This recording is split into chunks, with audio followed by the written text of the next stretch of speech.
With the clock counting down to next Tuesday's proposed ceasefire, Bosnian Serb forces have been pressing their attack on the town of Ključ in the west of the country.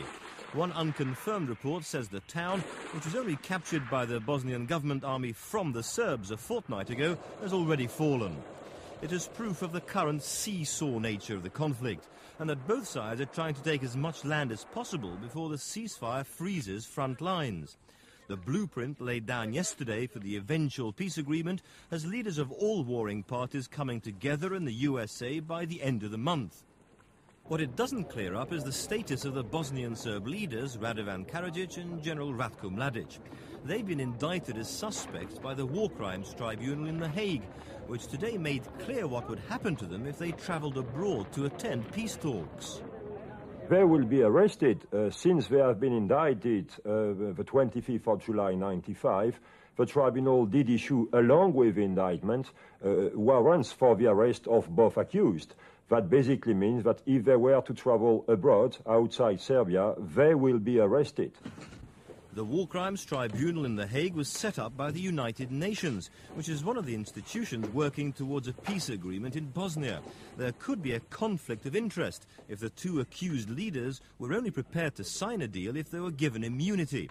But the tribunal today made a clear undertaking it would never lift charges. As to the possible consequences of the tribunal's decision on a possible peace process, I must say that's not really our concern, that's not our mandate. We are not politicians, we are lawyers making legal, fact-based decisions.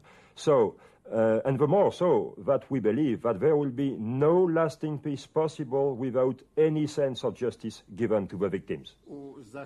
In an admission that war crimes have not just been committed by Serbs, the Croatian President, Franjo Tudjman, today promised to prosecute citizens of his own country who committed atrocities during and after the recapture of Krajina in August.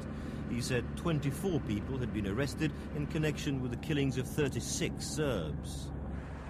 Whatever the talk of a ceasefire, in Sarajevo, UN armoured vehicles are still having to protect pedestrians from the danger of Bosnian Serb sniper bullets. For that reason, and because water and other utilities have still not been restored, there's scepticism among civilians about a genuine peace. Above the Bosnian capital, the more aggressive recent role of the British Rapid Reaction Force is likely to be widened once a peace settlement is reached. NATO plans to supplement these guns with a military presence of more than 60,000 to enforce any agreement.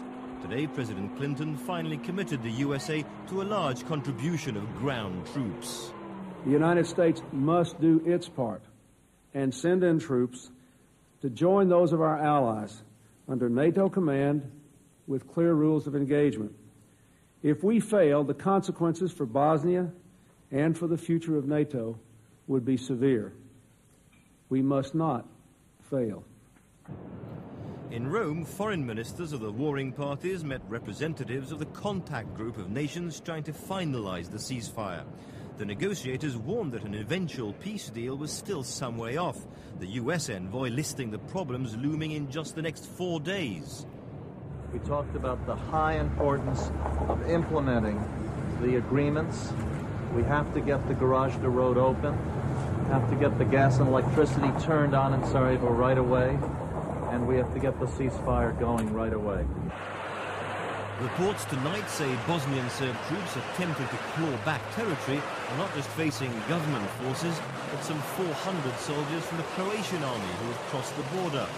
And no one is under any illusion that the rush to occupy strategic positions will last right up to the ceasefire deadline at midnight next Tuesday.